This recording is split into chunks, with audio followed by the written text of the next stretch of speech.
Radhe Radhe friends. आज मैं बहुत दिनों बाद अपने ठाकुर जी का पूजा का कोई वीडियो बना रही हूँ, लेकिन हमारे घर ये कौन आए। आप देखिए, ये हमारे प्यारे से बाकी जी हैं और ये छोटे से माधव, ये हमारे घर सेवा लेने आए हैं। बहुत सौभाग्य होता है तभी कृष्ण की सेवा प्राप्त होती है, बिना उनकी मर्जी के तो एक पत्ता भी नहीं हिलता। आज सुबह की पूजा के समय मैंने देखा कि ठाकुर जी के विग्रह पे ऐसे स्पॉट आ गए हैं, थोड़ी चमक भी कम लग रही है। तो बड़े ही स्नेह से आज हम अपने ठाकुर जी को चमकाने जा रहे हैं। और जब हम सुबह की पूजा कर रहे थे तो मेरे मन में विचार आया कि मैं ये वीडियो भी बनाऊं। देखिए फ्रेंड्स, आज बहुत दिनों बाद मैं कोई ऐसे वीडियो बना रही हूँ और आप सभी का मेरे साथ जुड़े रहने के लिए हृदय से धन्यवाद। और आज से मैं प्रतिदिन अपना एक नया वीडियो लेकर आपके समक्ष आऊंगी। और देखिए, ठाकुर जी को चमकाने के लिए हमने सबसे पहले 1 चम्मच बेसन लिया है, 1 चम्मच दही डाला है और थोड़ा सा हमने इमली को भिगोकर उसका जो पल्प होता है वो निकाल के उसमें थोड़ी सी मात्रा में चंदन पाउडर मिलाकर हमने एक लेप बनाया और उसको ठाकुर जी के पूरे विग्रह पर हल्के हल्के हाथों से मलकर साफ कर रहे हैं। तो देखिए, जिनका नाम ही काफी होता है वो हमारे भगवान श्री कृष्ण अगर हमें साक्षात अपनी सेवा का मौका दें तो ये हमारे लिए कितनी सौभाग्य की बात होती है। और फ्रेंड्स, भगवान के विग्रह को कभी भी केमिकल वाली चीज़ों से, पीताम्बरी है, मार्केट में बहुत सारे लिक्विड आते हैं, उनसे नहीं साफ करना चाहिए। बहुत सारे लोग पूजा वगैरह के बर्तन के लिए उनका प्रयोग करते हैं। देखिए, हमने यहाँ पे डायरेक्ट नींबू या खटाई भी भगवान के विग्रह पे अप्लाई नहीं किया है। इसमें हमने इमली का थोड़ा सा बस पल्प लिया है और देखिए पूरे अच्छे से हम हल्के हाथों से मल मल कर अपने ठाकुर जी को चमका रहे हैं। और पैरों पे जहाँ स्पॉट है वहां पर हम साफ कर रहे हैं। विग्रह पर ऐसे कभी स्पॉट पड़ जाए तो आप स्क्रबर के रूप में चीनी को महीन पीस लीजिए, फिर उससे हल्के हल्के हाथों से मलकर पैर में या कहीं पर भी साफ कर सकते हैं। और उसके बाद हम शुद्ध जल से ठाकुर जी को स्नान कराएंगे।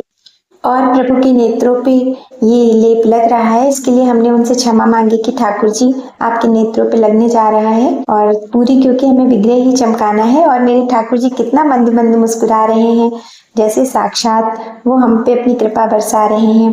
वैसे भी हमारे भाव से ही भगवान रिझते हैं, उनकी सेवा जैसे जैसे होती जाती है वैसे ही उन पर चमक आती रहती है। और फिर हमने ये शीतल जल से अपने ठाकुर जी को स्नान कराया। लड्डू गोपाल जी को शीतलता देने वाली बहुत सारी ऐसी चीजें हैं जिनको ज्येष्ठ माह में अवश्य करना चाहिए, जैसे चंदन का प्रयोग करें, उनको बहुत सूती मुलायम वस्त्र धारण कराएं। और ये हमारे ठाकुर जी कितने सुंदर लग रहे हैं, कितनी चमकदार विग्रह हो गया है। तो फ्रेंड्स, जैसे कि हम सभी जानते हैं कि नौतपा दिन चल रहे हैं, ऐसे में लड्डू गोपाल जी के लिए कूलर पंखे की व्यवस्था करनी चाहिए।